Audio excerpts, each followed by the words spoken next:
My name is Severian. Once, long ago, that name meant everything to me. Now, it is only a whisper in the dark, an echo of a life left behind. A life that began beneath the echoing vaults of my house's mansion on ancient, sun-scorched terra. In childhood, it seemed as if the very walls of our estate held a centuries-old secret, the secret of our accursed grace. I was born a navigator, one of the chosen mutants, gifted with the ability to see the path through the nightmare of the warp. From birth, a third eye lay hidden on my brow, quietly sealed beneath a thick lid until its time came. This eye is our gift and our burden. It elevates us above ordinary mortals, yet forever estranges us from them, making us outsiders, even among our own kind. The ancestral estate of House Corotin stood in the shadow of the giant spires and temples of Holy Terra, not far from the walls of the Imperial Palace.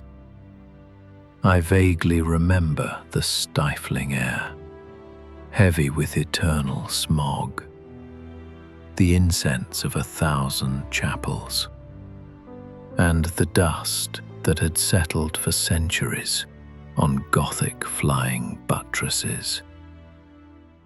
High above us, invisible to the naked eye, blazed the Astronomicon, the God Emperor's psychic beacon. They said its light, like a distant bonfire in the night, pointed the way across the boundless ocean of the warp. We navigators were the servants of that light, guides of humanity through the storms of nothingness. My childhood passed behind the high gates of our home, under the tireless supervision of tutors and strict relatives. We, the children of the Navis Nobilite, were taught from an early age to revere our gift and to uphold unwavering devotion to the imperial cause. I remember the long halls of our mansion, where faded portraits of ancestors hung on the walls.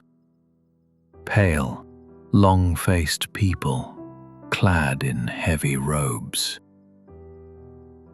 In many of those old paintings, the hoods were thrown back, revealing foreheads marked with a painted third eye. Sometimes on the darkened canvas, a half-open warp eye glinted dully from beneath a cowl.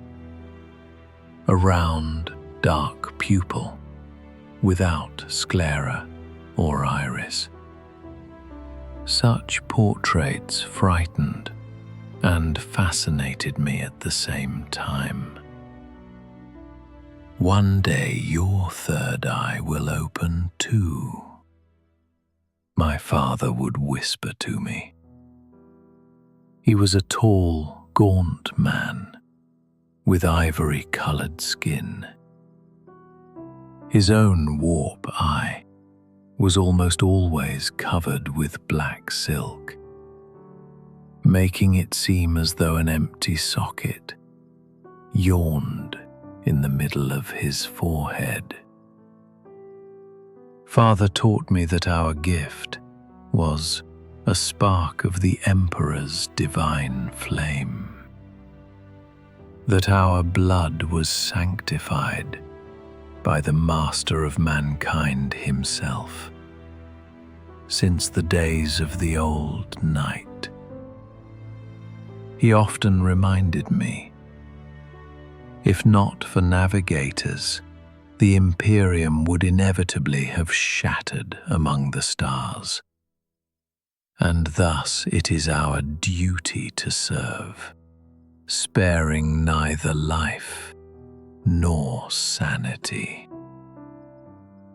Those words filled me with pride and fear at the same time. From a young age I knew my existence belonged to the Emperor and to my family. My fate was predestined to lead ships through the warp, granting humanity the hope of reaching new worlds. House Corotin, like the other great Navigator houses, was wreathed in an aura of secrecy and sin. It was whispered that inevitable inbreeding haunted the families, that cruel intrigues were woven in the hush of our halls, under the tacit surveillance of the dreaded Inquisition. We lived as if under a magnifying glass. Any sign of heresy or a mutation hindering our service could mean the destruction of the entire house. On winter evenings, hiding behind heavy curtains, I eavesdropped on the elders' conversations. Rumors of mysterious deaths, of accidents that befell those who tried to break tradition or threatened the family's honor, were passed along in whispers. Even then, I vaguely felt it. We were privileged prisoners of our own blood and duty.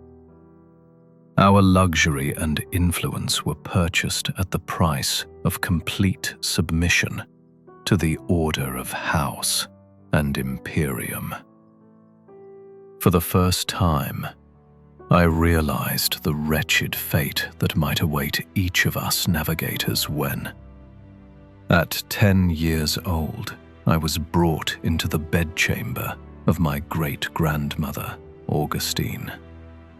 She was incredibly old, having lived nearly 3 centuries and spent most of that time in the warp. Before me lay a sight that made my blood run cold. In place of the noble lady in a chair was a withered mummy, entwined with bundles of tubes and cables. Her eyes were closed, and the third eye gaped on her forehead as a black void. The ancient woman's heart barely smoldered under layers of life support apparatus. We children were made to step forward one by one and kiss her lifeless hand. As soon as I touched great-grandmother's icy fingers, I understood that I was looking at my own future. That image would haunt my nightmares for a long time thereafter. My third eye opened when I was 14. It happened suddenly, during one of our daily meditation exercises.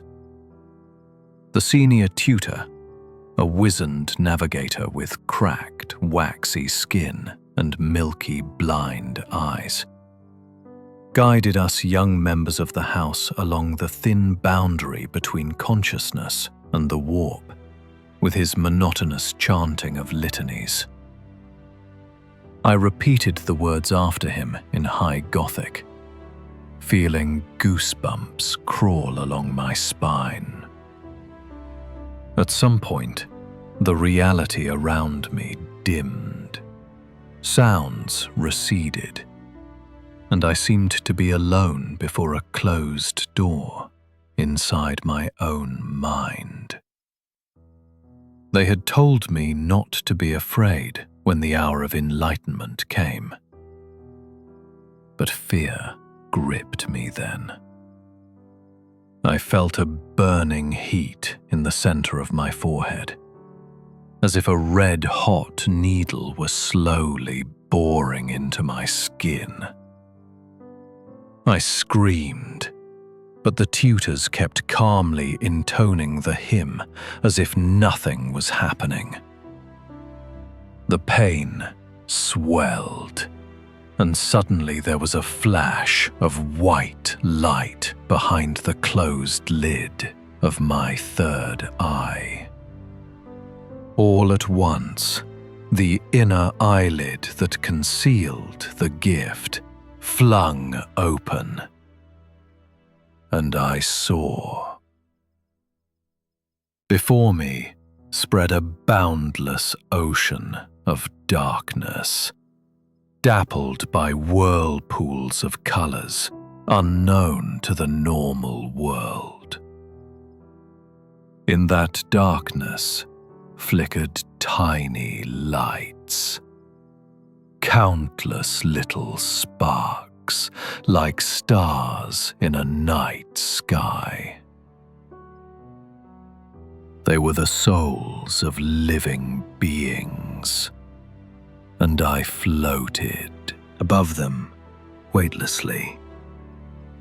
In the midst of the gloom ahead of me, a pillar of golden light blazed. The Astronomicon.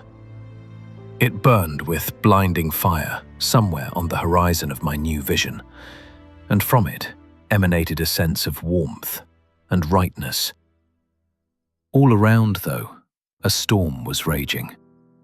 Formless shadows and milky crimson clouds, roiling and hungrily striving to swallow the shining light of the beacon.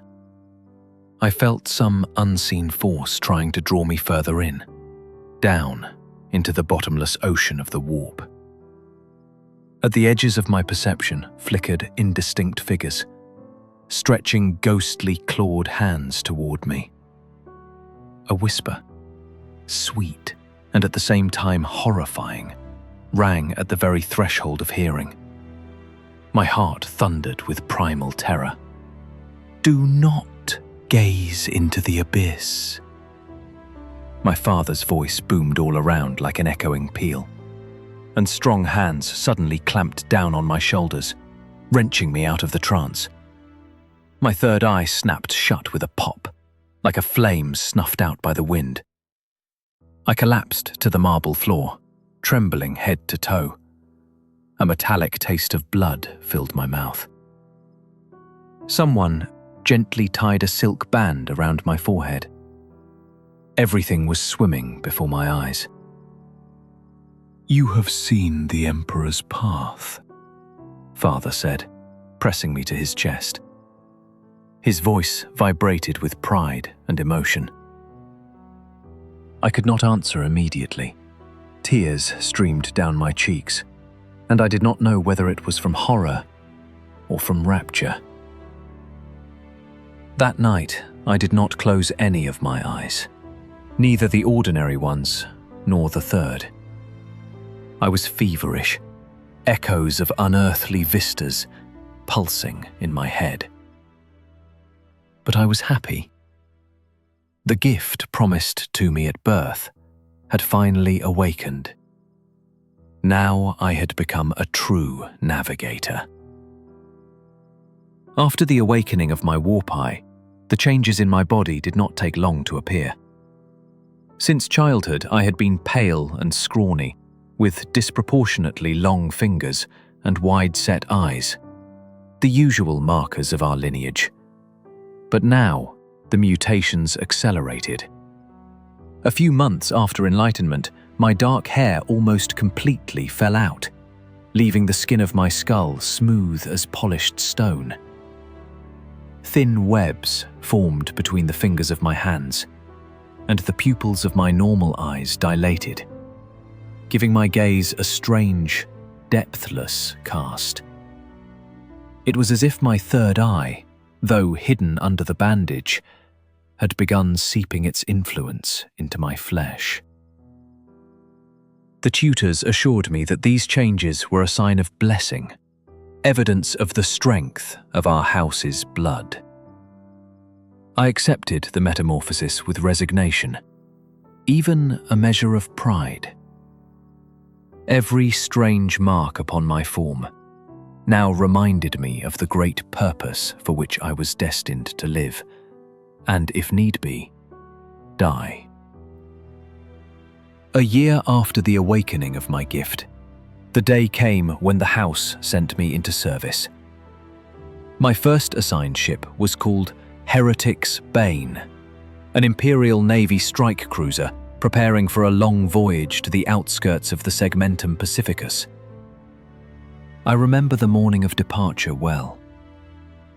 I stood at the shuttle bay in Terra's spaceport, dressed in a new leather surcoat bearing House Coritin's crest on my chest. Father gripped my hand firmly in farewell, and Mother, holding back tears, traced a two-headed eagle on my brow over the bandage. "Serve faithfully, son. The Emperor will guide you," she whispered. I stood up straight, trying to appear calm, though inside everything quivered with excitement. For the first time, I was to leave my familiar walls and employ my gift for its true purpose. The shuttle delivered me into orbit. In the viewports, the light-speckled surface of Terra, wreathed in dense smog and crisscrossed by lines of void shields, fell rapidly away. I watched until my homeworld became a hazy gray sphere lost in the blackness of space. I was leaving the cradle of humanity, and the feeling that overtook me was a blend of awe and aching sorrow. There, in stationary orbit, my ship awaited, the strike cruiser Heretic's Bane. Kilometers of forged armor, inscribed with prayers, rose in towers and antennae over the silvery gray hull of the vessel. The crew greeted me with courteous fear. Common crewmen hurriedly stepped aside and bowed their heads at my approach, some whispering behind my back, "Navigator, knower of the dark."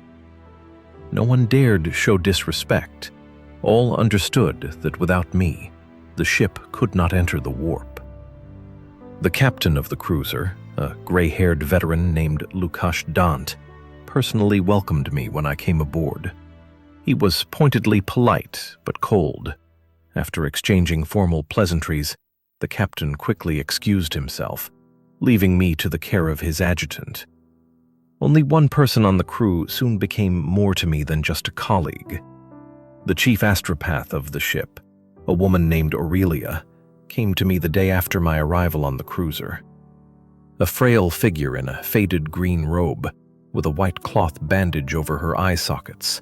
She was blind, as are all telepaths who have undergone the soul-binding ritual with the Emperor. Nonetheless, Aurelia unerringly found her way to my sanctum and bowed her head respectfully in greeting. "Navigator Severian," she said in a soft, melodic voice, "I felt your approach.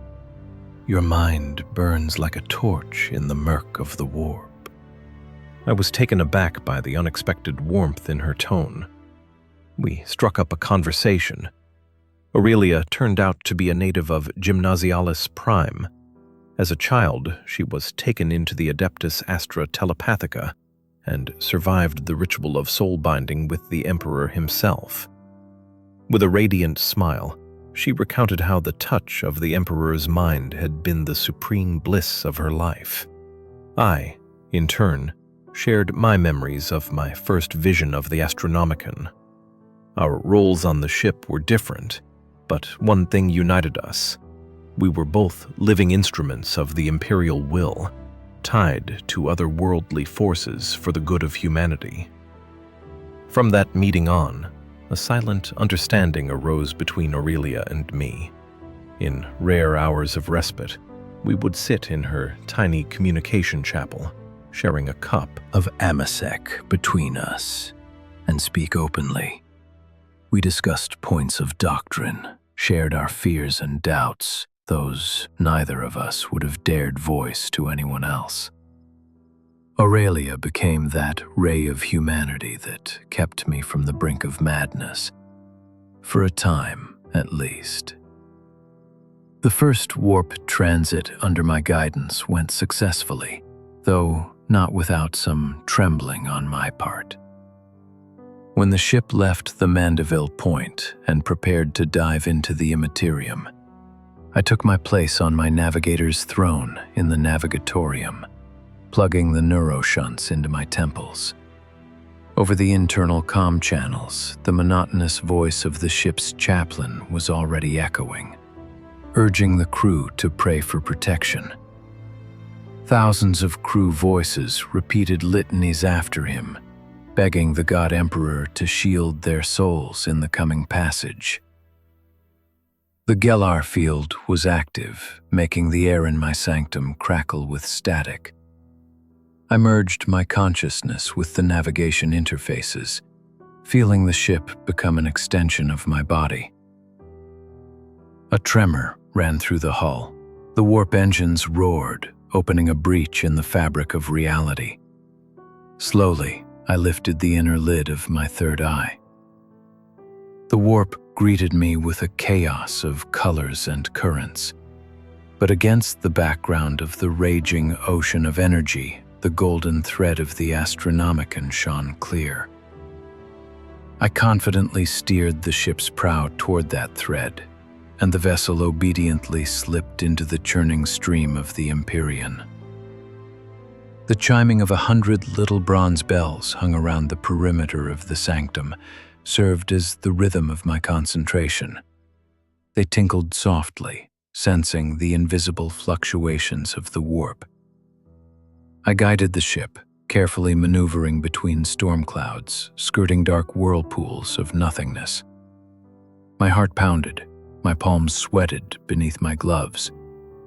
But the initial fear gradually receded, replaced by euphoria. It was like an exhilarating dream of flight, a feeling of freedom, of soaring without a body, an almost godlike power over the fate of thousands of souls. So it went for several days of subjective time. In the warp, familiar hours and days lose meaning. Finally, the calculations indicated that we had reached the exit point. I led the cruiser to the designated coordinates in real space. We emerged from the warp in the Veronica Theta system, a place embroiled in war. As soon as I disconnected the neuroshunts and opened my ordinary eyes, reports came cascading over the internal Vox. An enemy fleet of green-skinned Xenos, orcs, had been detected approaching the planet. Our cruiser immediately entered the fray. My navigational watch was over for the duration of the battle, and I was able to leave the sanctum to see with my own eyes the fruits of our labor. On the command deck, there was semi-darkness, lit only by the crimson glow of alert lamps. Through the main viewing bay, streaked with fine cracks from recent impacts, lay ink-black space speckled with bursts of light. Distance. Against the starry backdrop, fire clouds billowed. Orc ships burning and exploding, torn apart by the Imperial fleet's salvos. Across the thick armored glass of the viewport crawled reflections of las blasts and the long trails of rockets and torpedoes. Each time our cruiser fired its main batteries, the deck shuddered as if in an earthquake. Never before had I seen war so close. My heart clenched at the grandeur and horror of what was happening. Below, on the planet's surface, millions of humans and Xenos were fighting and dying. But from here, in silent weightlessness, it all looked like the twinkling of fireflies. I saw one especially massive orc vessel split in half from a broadside by our consort. The battleship, Fides Prime. On one of the external display screens, I glimpsed the surface of Veronica Theta for a moment. Across shattered city blocks rolled waves of explosions. Even from orbit, one could make out the giant craters, scorched by the impact of our weapons. Beneath clouds of ash, people were dying. Thousands of people. I forced myself to look away, focusing on the mute majesty of space, so as not to think about what was happening below.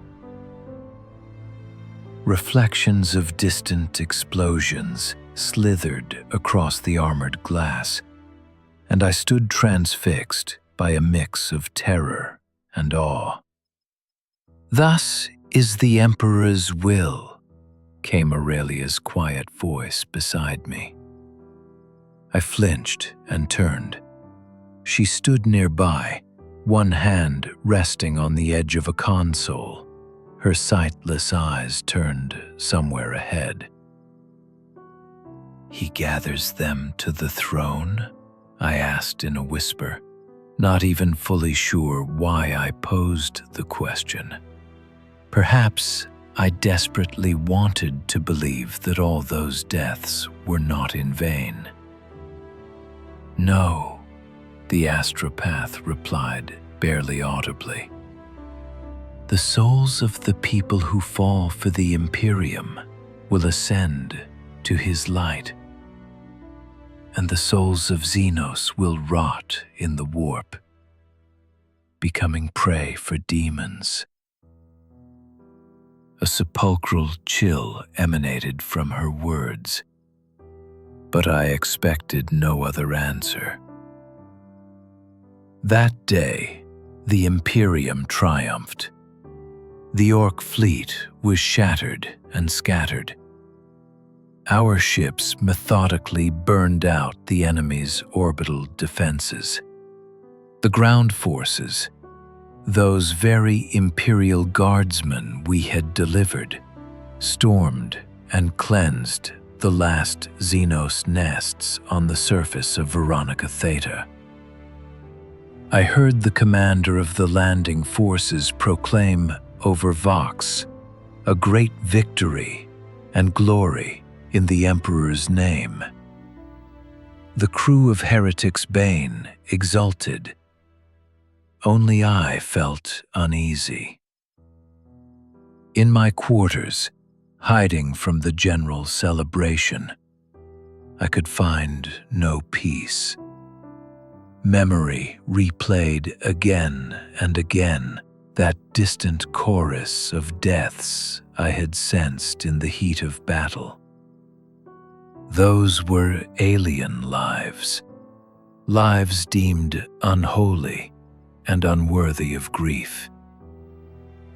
We had been taught from the cradle to hate the Xenos. But along with the Orc ships, thousands of our own had also perished. Pilots, troopers, voidsmen from the escort frigates that were destroyed. All of them had vanished into the abyss of the warp. And should I comfort myself that their souls might find rest at the throne? I tried to drive these thoughts away, repeating prayers of thanks for victory under my breath. The Emperor saved and guided us to triumph. Thus it was all right and just. I convinced myself of this and likely believed it, for a time at least. That night, before sleeping, I pored for a long time over the worn pages of my prayer book, a collection of sacred Navigator hymns I had received back on Terra. I read of the Emperor's mercy and the sanctity of service, and those words drowned out my doubts for a while. Bolstered by exhausting fatigue, my faith seemed to strengthen again, if only temporarily. Disaster crept up at the moment it was least expected. Several months of unbroken patrols and combat sorties passed, and then our cruiser received orders to hasten back to the nearest base for redeployment. A new rebellion was flaring somewhere deep in the sector, and the fleet was rushing to suppress it. Time was short. Captain Dant demanded the route be cut to the absolute minimum so we could arrive ahead of schedule. I objected. The calculations showed that the shortest path lay perilously close to a warp storm front, a region marked on the charts as extremely unstable. But the navigator's voice could not outweigh the command's directive. "We're losing precious days," the captain insisted stubbornly. "The Emperor will lead us safely. Do what you must." I bowed my head, swallowing my unease. Orders were orders. The ship once more stepped into the abyss of the warp. At first all went as usual. I held a steady course by the shining beam of the Astronomicon. But as we progressed, my anxiety grew. The warp around us was darkening. Where once relatively calm currents stretched, now anomalous eddies churned. The instruments registered surges of dark energy. I felt my third eye straining. Visions began to flash before my sight, images unknown to me until now, interfering with my focus. Once, I thought I glimpsed a gigantic shadow in the distance, like a winged serpent coiled upon itself. Another time, as if time's very flow cracked open, and from the fissure poured disquieting visions. I drove away the hallucinations with all my will and kept the course. Soon, even normal senses made it clear the ship was caught in a storm. The hold decks rattled against their frames. The corridors reverberated with wailing klaxons. The Geller field shuddered at the brink of failure. Through the interfaces, I saw red warning runes flashing across the hull, reporting overloads in the generators. The ether beyond the hull had turned black, as though night itself thickened around us. The Astronomicon would dim, hidden by baleful warp storm clouds, then appear again, like a lighthouse in a tempest, but its golden light was gradually fading in the distance. I was beginning to lose sight of the beacon, and an icy terror gripped my heart. Without the guiding light, we were blind and doomed. Holy Emperor, do not abandon us, I whispered, nearly choking on the words. In reply, something struck the ship with a resounding boom. The hull shuddered to its bones. For an instant, the aim of my warp eye was thrown off, and the currents immediately began to sweep us off course. A little more and we would be irretrievably off track. Mustering my will, I once more clung with my mind to the barely discernible thread of the Astronomicon, trying to straighten our trajectory. But at that moment, the world around flared blood red. I saw it not with my physical eyes, but with the inner sight of the warp eye. A bloody wave rippled through the raging stream, a wave of fury and wild glee at once. as if a monster had awakened in the depths of the warp and was now surging rapidly toward our tiny ship. The ship's voxnet erupted with panic, terrified voices screaming on all channels. "Geller field is fluctuating," the chief engineer's hysterical voice rang out. "External signatures. Emperor on the throne. What is that?" Among the crew's shrieks, one word cropped up. Demons. The faces of officers on the command screens were contorted in terror, clueless what to do. As for me, I could not look away. If I fell out of the trance, we would be dead within seconds. At last, through the crimson chaos, I sensed a glimmer of hope. A distant exit point where we might attempt an immediate translation out of the warp. Who knew where we'd end up or how far from our target? But at least it would be away from this storm. Gathering all my strength, I steered the ship in that direction, silently praying to all the saints of navigation. It felt as though a tsunami had engulfed us, and I was groping blindly underwater for a life-saving gap. But would we have enough time? A sudden screeching raked along the ship, like gigantic claws scraping across the hull. The lights in my sanctum flickered and died, replaced by the feeble red glow of emergency lamps. The Geller field had apparently buckled. A primal cold shot through my chest, but I dared not close the third eye, continuing to cling to the elusive signal of our exit. Around me, in the material world, something was happening. I heard distant gunfire, the clatter of running boots on decks. Someone shouted into the general vox, "They've breached! Open fire!"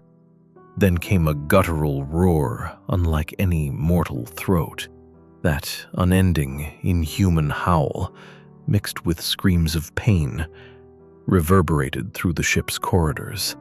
Cold sweat trickled down my spine. Demons had boarded the ship.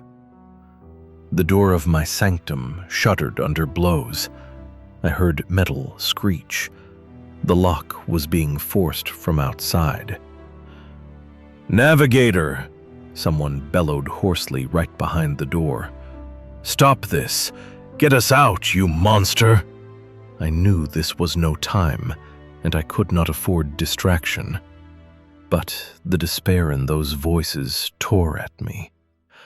I faltered for an instant in the trance, and the ship immediately began to lurch wildly. Coarse signals danced before my vision. I felt anger boiling up.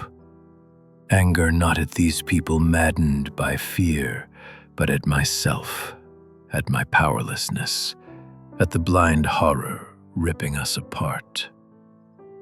Holding one part of my mind on the tenuous link to the exit point, I directed another part of my attention toward the door. The lock burst with a screech, the panels slid apart, and 3 figures tumbled into the sanctum, a Vox officer and 2 technicians. Their faces were smeared with soot, their eyes crazed. Seeing me trussed in cables upon the throne, they goggled in unison. "Spawn of the warp!" the officer screamed, raising a trembling las pistol. "You've doomed us all!" In the next second there was a flash, and a searing pain lanced my left shoulder. The las shot burned through my cuirass and flesh. Blood pounded in my temples, and my control snapped. I tore the bandage from my forehead and flung my third eye wide open. They didn't even have time to scream. The blazing gaze of the warp poured from my warp eye, laying bare the stark truth of the immaterium. The forms of the men distorted, like reflections in a warped mirror. The officer froze as if struck by lightning. Pink foam bubbled from his mouth. The tech priests were hurled onto their backs, gurgling as thin streams of blood leaked from their eye sockets and ears. In the span of a single heartbeat, all three were dead. Their faces were locked in expressions of primordial horror. I was gasping for breath, struggling to shut out the yawning abyss I myself had unleashed. Around the bodies of my shipmates flickered unnatural shadows, as if some unseen things exulted over their deaths. A bitter pity for them and for myself washed over me. But there was no time for remorse. My inner compass was screaming that we were about to overshoot the exit point. Gathering the shredded tatters of my will, I returned to guiding the final seconds of the warp transition. A jerk, and the darkness tore apart. The ship spilled out into real space like a drowning man suddenly breaking the surface. I disengaged from the interfaces and opened my eyes. In the narrow viewport, cold stars drifted slowly by. We were saved, or so it seemed. But inside the ship, hell was unleashed. I staggered down from the throne, swaying from weakness and pain. The wound in my shoulder burned. My fingers were numb after the prolonged interface. Tripping over the lifeless officer's body, I dashed into the corridor. The tang of ozone and blood hung everywhere. Lights flickered. In the distance toward Aurelia's astropathic block, flames cast dancing shadows. A horrible realization seized me. Strength flooded my limbs and I raced forward through the buckled compartments. The scene I found was ghastly. The armored doors to the telepath's bay had been torn off their hinges, and charred gouges streaked the walls, like the traces of gigantic claws. Inside was darkness and silence.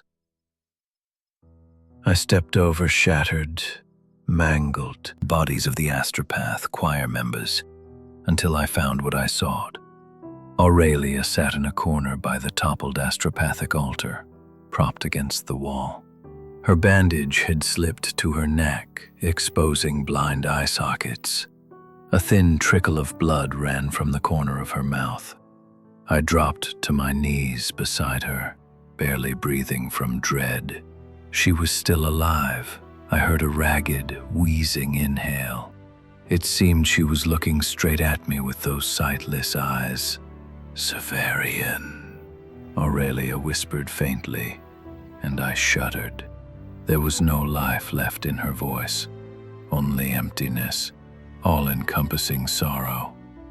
I took the telepath's bloodied hand, and her fingers weakly stirred. "Forgive me. I failed to protect them," she breathed, forcing the words out with difficulty. Her face twisted. Even as she lay dying, she was thinking not of herself, but of those she hadn't saved. A lump rose in my throat. "It's my fault," I mouthed silently, but Aurelia seemed not to hear. She shuddered with her whole body, tears slipping from her sightless eyes.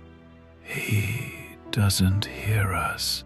His light didn't reach," she murmured barely audibly, and I understood whom she meant, the God Emperor.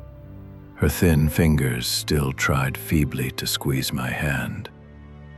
Aurelia reached out with her other hand towards something in front of her, as if trying to grasp an elusive ray.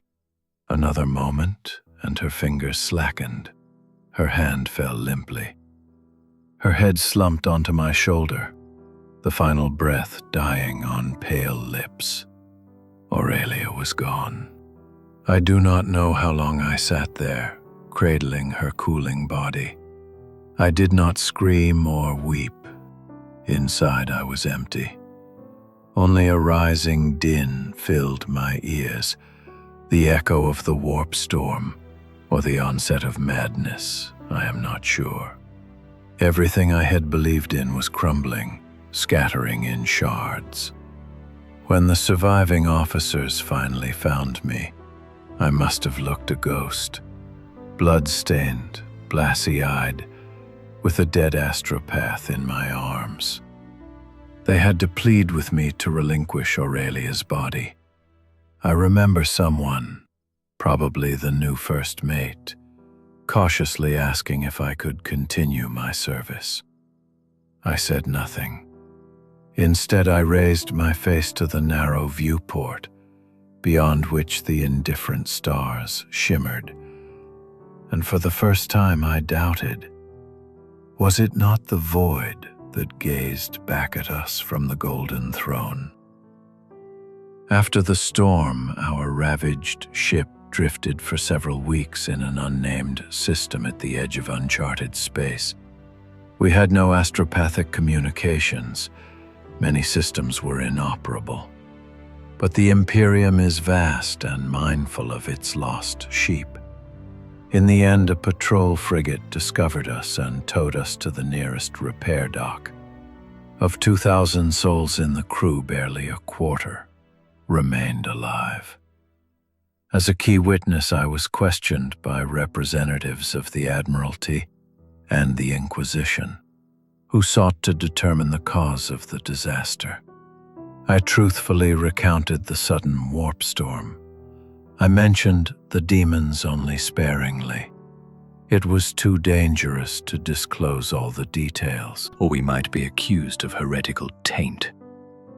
I also kept silent about killing 3 men with my gaze.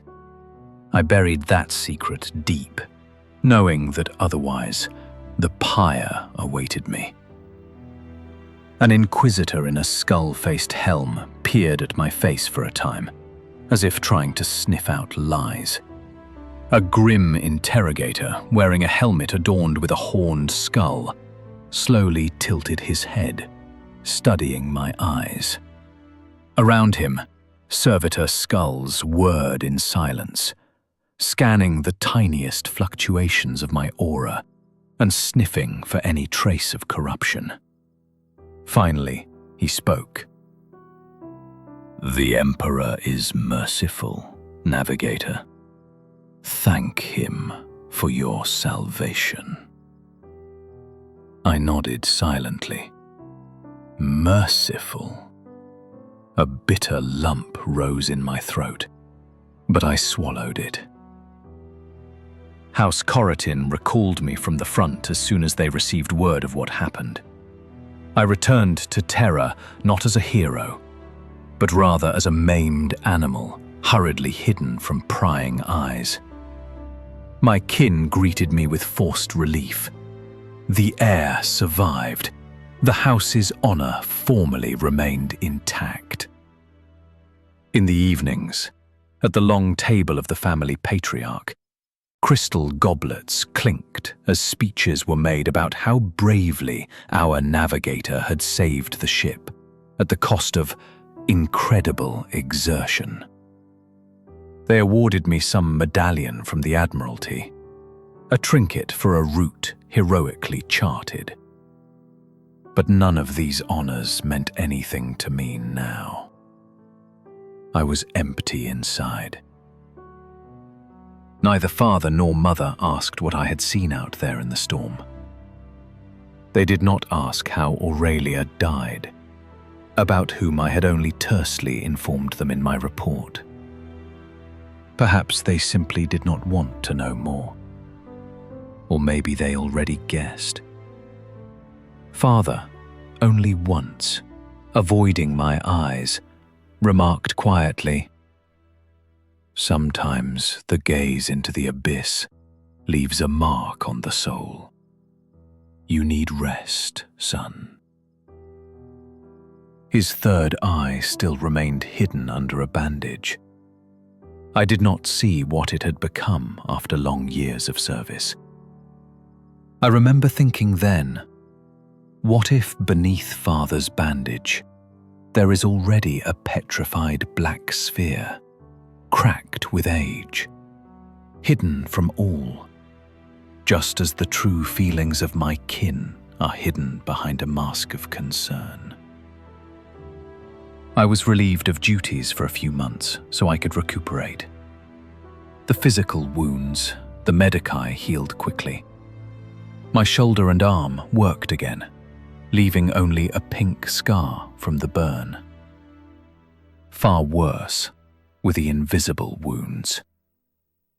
At night, I lay in my old bedroom beneath the pointed windows, unable to sleep. As soon as I closed my eyes, memory hurled me back into the warp storm inferno. I saw ships torn apart, shrieking lipless mouths in the dark, pleas for mercy cut short into oblivion. Sometimes, in these dreams, I heard Aurelia's voice. She called my name from beyond the veil, and I could not answer. I would wake up, choking in cold sweat. One morning, the maids found me babbling curses before an icon of the Emperor. In nocturnal delirium, I had torn it from the wall and hurled it to the floor. Thankfully, none of the elders learned of this incident, or my fate would have been dire. Several times I was invited to sessions of psycho-purification talks. In our conservatory, among the fragrant Terran roses, they tried to convince me that I should rejoice in my salvation. A quiet old scholast, appointed by the family, preached about redemption through suffering, about the sanctity of my duty, about how the Emperor was testing me by sending such trials. I nodded dutifully and answered with rote phrases. But inside, I had no faith, no fear, no hope left. I had become a shadow of my former self. If before I had felt some glimmer of pride or exalted devotion, now my heart had turned to ice. I no longer believed in imperial slogans or the ecclesiarchy's comforts. The God Emperor in my soul had changed from an omnipotent beacon to a distant, silent idol. Of course, I did not dare utter this aloud. That would have been suicide. But in the depths of my heart, a weed of cynicism had taken root, one that could no longer be uprooted. I had seen too much to close my eyes again and pretend to be blind. One sleepless night, while wandering the empty corridors of the ancestral mansion, I inadvertently overheard a conversation among the family elders. Through the ajar door of the council hall, rasped the voice of one of my aunts. "He is broken, I assure you. In such a state, Severian is a danger to the house. It would be simpler to dispose of a cripple before it comes to scandal." My father responded, "Don't rush to conclusions, sister. Our Severian withstood what would have shattered anyone else. He needs time. He will recover and serve again. There was no compassion or warmth in his words, only cold pragmatism. It was like a bucket of ice water over me. I slipped away, unseen. More than anything, I wanted to throw open the door and shout, "I am a living person, not a tool!" But the words caught in my throat. I realized that even my family saw me only as a resource. Yet fate, or the curse of our blood, did not allow me to escape my destined path. After some time, the family council decreed that I be returned to service. Our house could not afford a valuable navigator to sit idle. Moreover, rumors were creeping across the segmentum that the warp was becoming ever more turbulent everywhere, and every experienced pair of warp eyes was worth its weight in gold. They assured me that my new ship would only ply tested, safe routes, as far as that was possible. In my heart, I only gave a bitter smile. Safe routes. In the warp, there is no safety. There is only the temporary illusion of calm.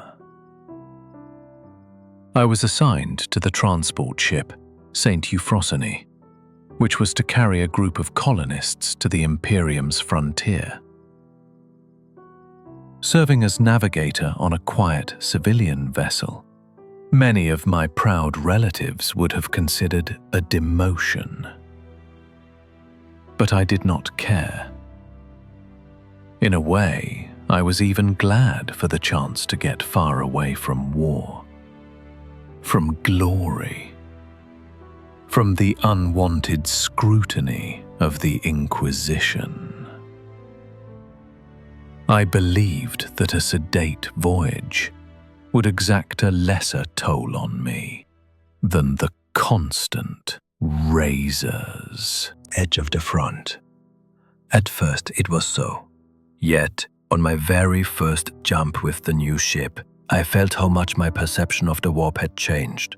The former abstract images, shining streams, prismatic mists, were gone. When I opened the warp eye, the merciless immaterium itself unfolded before me. Every current now looked like a fiery serpent, a seething mass of faces and claws, and in the darkness, I distinctly discerned phantom silhouettes of monstrosities watching the ship. Perhaps my mind had become too steeped in the warp to take refuge in comforting illusions. I had to stare horror in the face, and, to my surprise, I was almost indifferent to it. Months passed, one after another, and several runs went without incident. Before each jump, hundreds of colonist passengers gathered in the hold for communal prayer. They sang hymns of deliverance and believed that the God Emperor personally guarded them in the warp. A few times I observed this ceremony from the shadows of an upper gallery, and the fervent faith of ordinary folk evoked in me only a bitter smirk. Only once did we get hit by a serious warp storm. The ship shook, the fields strained, the crew braced for the worst. But I guided St. Euphrosyne through the raging ocean as coolly as if strolling through a garden. I did not care. The fear of death had died within me. There was no one left inside to feel fear. My new captain, a round-faced, quiet man, hardly interacted with me, and I did not seek camaraderie either. The crew likewise kept a respectful distance. I preferred not to leave my navigation tower for long, so as not to catch the superstitious looks of the voidsmen, and I no longer needed any company. My only companion henceforth was the voiceless void. I talked to myself, or to Aurelia's shadow, which I sometimes fancied in the corners of the sanctum. I had read somewhere that some navigators with time begin to hear the warp's whisper even outside of transit. I used to treat that skeptically, but now the whisper became my constant companion. As soon as I closed my eyes, both the ordinary and the third, to try to rest, strange words came in the silence. They were barely distinguishable, as if many voices overlapped one another. At first I thought it was the seams of my own fractured memories creaking, but one day, during another jump, I dared to listen. "Why do you continue to suffer blindly?" one phantom voice hissed. Another, gentle and familiar, followed. "Rest, Severian. Aren't you tired?" A third chuckled mockingly. "Your God Emperor lies. His light is a deceit." I shuddered awake and opened my human eyes. Around me there was only my dimly lit navigation chamber. Was it my own subconscious speaking, or some warp entities whispering from beyond the veil? I never found out, but those words sank deep inside. Indeed, I already knew the truth. The truth is that we navigators are empty servants of an empty God. The Imperium advances, not by miracle or divine grace, but only by the force of inertia and ruthless calculation. Like a cadaver hooked up to a machine. We chart our courses by rote, reciting rote rituals, asking no questions. And those who do ask lose their minds, as I had lost mine. Year after year, I performed my task, dispassionately and mechanically. Neither minor storms nor occasional frightening visions scared me anymore. All of it had become an ordinary nightmare, a background noise one grows used to, as one grows used to living with constant pain. My apathy likely even made me appear more reliable in the eyes of my superiors. I no longer showed fear or asked questions. I calculated courses impeccably, adjusted trajectories, hit perfect exit windows. Perhaps someone considered me a model navigator, emotionless, always ready to plunge into the void. But in reality, nothing held me anymore. Neither reality nor my own soul. At night, I whispered prayers no longer to the Emperor. No, I addressed the void itself. I begged the silence to take me, to erase my memory, if only to stop me from seeing dreams and hearing the dead echo in the stillness. Over time, the warp took its due. My health steadily declined. Once nimble fingers began to tremble. My joints became inflamed. I had to gulp down more and more stimulants to endure prolonged navigation sessions. Often, blood dribbled from my nose, a thin stream splashing onto my prayer book as I sat for hours on the throne. I no longer paid it any mind. My eyes virtually lost the ability to distinguish colors. Everything around was grey, lifeless. My hair had long since ceased to grow, and now my skin too became blotchy and nearly translucent. Blue veins protruded at my temples and on my hands. I looked more and more like a ghost while still alive. And the third eye, my warp eye, underwent a terrifying transformation. Once it looked almost ordinary, moist with a thin iris. I seldom examined it in a mirror so as not to further disturb my mind. But one day, I noticed the bandage on my forehead was damp with a strange dark fluid. Tearing it off, I saw that my third eyelid no longer closed fully, and the eye itself had darkened. The sclera had turned grey. The iris vanished. The bloated pupil had swallowed it entirely. Panicked, I immediately shut the warp eye again and resolved to show it to no one, not even Medici. Why should I? So they could declare me unfit for service and retire me. Or, throne forbid, confiscate my eye for study. No, I chose to keep silent. From then on, I wore the bandage constantly, even in solitude, but I felt it. The warp eye was solidifying, blackening.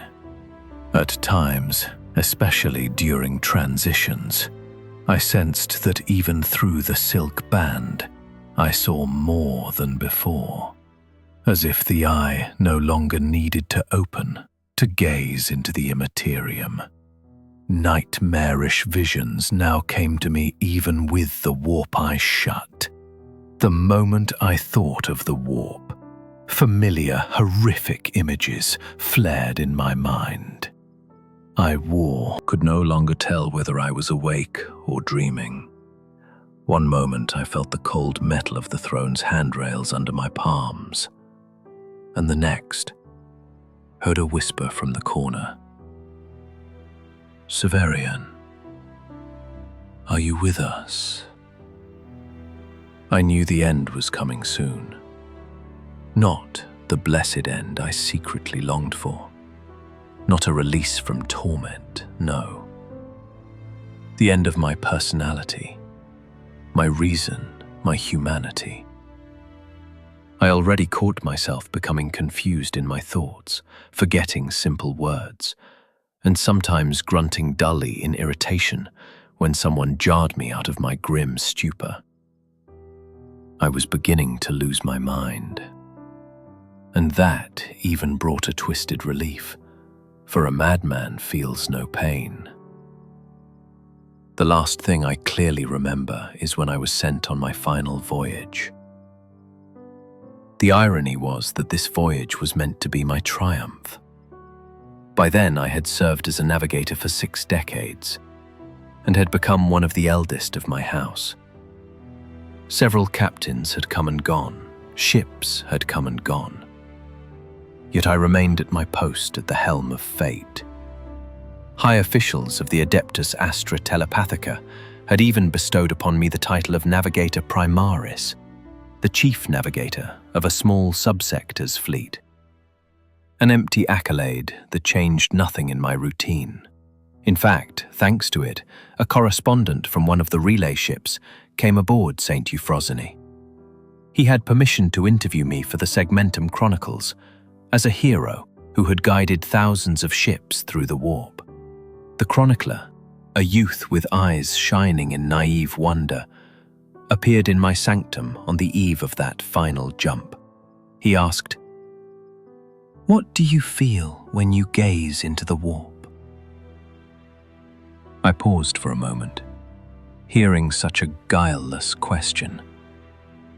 Before my mind's eye rose corpses, demons, darkness. All that I truly felt looking into the warp. I even wanted to laugh in his face or to pour out the whole truth, however insane it sounded.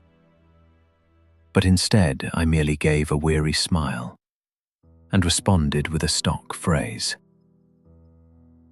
"Pride that I lead humanity forward," my lips uttered.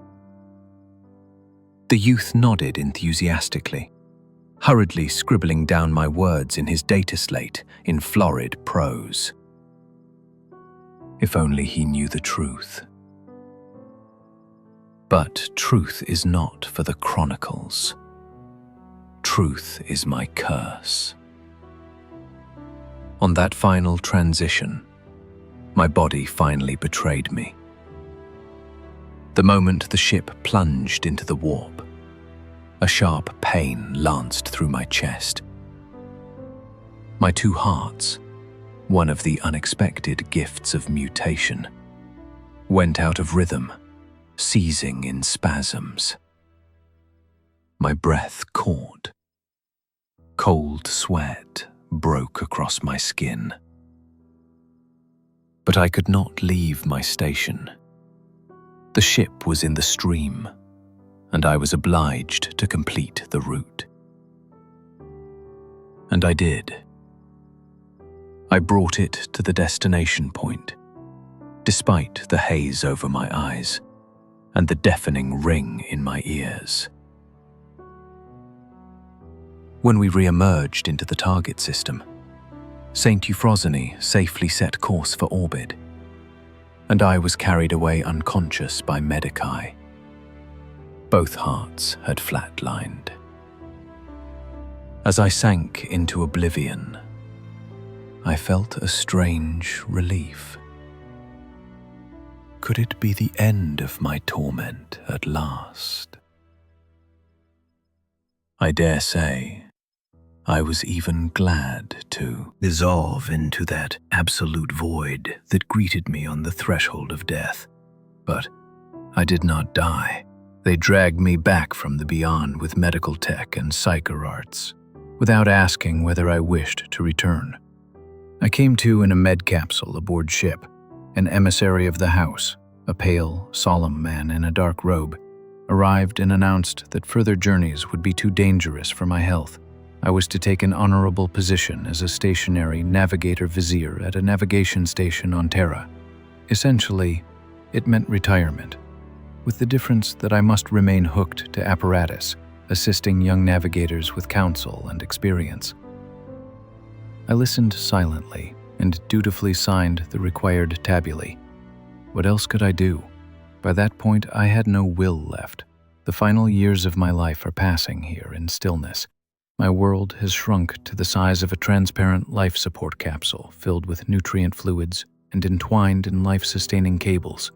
Machines breathe for me, pump a caustic cocktail of stimulants through my veins, flex my withered muscles so they do not completely atrophy. But I will never rise again, nor do I wish to. My third eye is now always open. The Medicae removed my bandage when they placed me here. The warp eye has frozen on my forehead as a smooth, black orb staring impassively at the ceiling. Sometimes young navigators come to visit. They fear to step too close and speak in whispers as if in a mausoleum. To them, I am a living artifact, a bearer of bottomless wisdom and equally bottomless madness. I do not care. I hardly hear them, because inside my skull, the emptiness still rings. The warp, to which I gave my entire life, took everything from me. Friends, faith, sanity, and even death. Peaceful, merciful death. It is yet to grant me that. Perhaps my fate is to serve on, half alive, for many more decades. They say we can be artificially sustained for centuries if hooked to devices. The prospect of remaining forever a prisoner of my own decaying body might once have filled me with horror. But now I am calm. My horror has dulled, become a part of me. I have found my truth, the horrifying truth of a void navigator. It is simple. There is no light at the end of the path. Even the glow of the Astronomicon, that psychic beacon which devours thousands of souls in the Emperor's name, grants no salvation. There is only the endless, ravenous gloom of the warp, which in the end devours everyone. And we navigators are the first to step out to meet it. We stare into that gloom day after day, jump after jump, hoping to wrest a spark of meaning from the chaos. But in the end, the abyss swallows us, each and every one. I gazed into that abyss for far too long, and now it gazes out through my eyes. In the grim darkness of the far future, there is no light, no salvation. That is the truth I learned. I, Severian of House Coriton, the truth that became my curse.